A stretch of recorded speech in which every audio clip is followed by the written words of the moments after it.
कालच आपल्या देशाच्या पंतप्रधानांनी संपूर्ण देशाला संबोधले की इंधन बचत करा आणि इंधन बचत करत असताना देशाच्या जनतेला संबोधले, परंतु अजून महानगरपालिकेमध्ये त्याची कुठली अंमलबजावणी झालेली दिसत नाहीये। महानगरपालिकेच्या प्रत्येक अधिकाऱ्याने या आदेशाची, पंतप्रधानांच्या आदेशाची अंमलबजावणी करावी। सोबतच या ठिकाणी 126 नगरसेवक, 119 नगरसेवक निवडून आलेले आणि 7 नगरसेवक त्यांचे टॉप आहेत, असे 126 नगरसेवक आहेत तिथं। या सगळ्या नगरसेवकांनी निवडणूक लढत असताना प्रभागात 4चा प्रभाग म्हणून लढतात ना, तिथे कशी एकत्र असतात स्वतःच्या स्वार्थासाठी।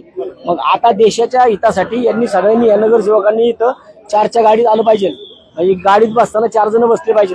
फक्त नियम जनतेला नाही लावायचे, सुरुवात त्यांच्यापासून करायची। म्हणून आम्ही आज इथं मान्य आयुक्तांना आणि मान्य महापौरांना निवेदन देणार आहे की जर इथून पुढे आम्हाला कुठलाही अधिकारी महानगरपालिकेचा आमच्या जर नजरेत आला की त्याची गाडी 7 सीटर आहे आणि तो एकटाच फिरतोय, तर त्याला आम्ही जाब विचारणार।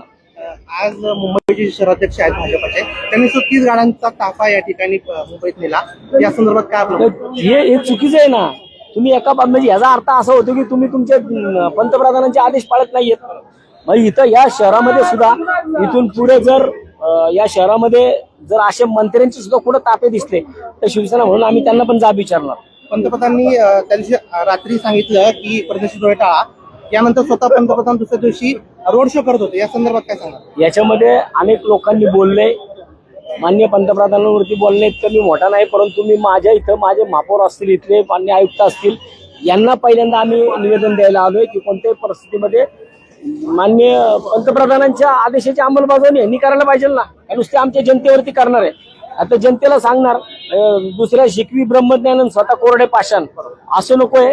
आणि मला वाटतं की या अशा विषयातनं आपल्या देशाचे पंतप्रधान आणि इतर लोक, आपले मुख्यमंत्री असतील, हे आपल्या देशाला, आपल्या राज्याला मागे घेऊन चालले। काल ऑनलाईन क्लास घ्या असं सांगितलं, सगळं ऑनलाईन करायला लावलंय। मग ऑनलाईन करण्याच्या अगोदर पहिलं यांचं जे डिझेल आहे ना, सगळ्यात महत्वाचा विषय डिझेलचा आहे।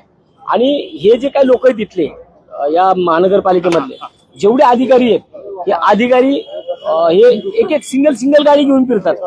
मग त्या खातेप्रमुखांनी त्यांच्या गाड्यांमध्ये त्यांच्या खात्यातली लोक घेऊन जावी ना, कारण अनेक अधिकारी एका ठिकाणी राहिले आहेत, असं त्यांनी एकत्र गाडीमध्ये फिरावं ना, जरा शेअरिंग करावं। लॉकडाऊन सदृश परिस्थिती दिसते का? असं वाटतंय की असं करतील। काय नेमकं एवढं मोठं काय झालंय असं करायला?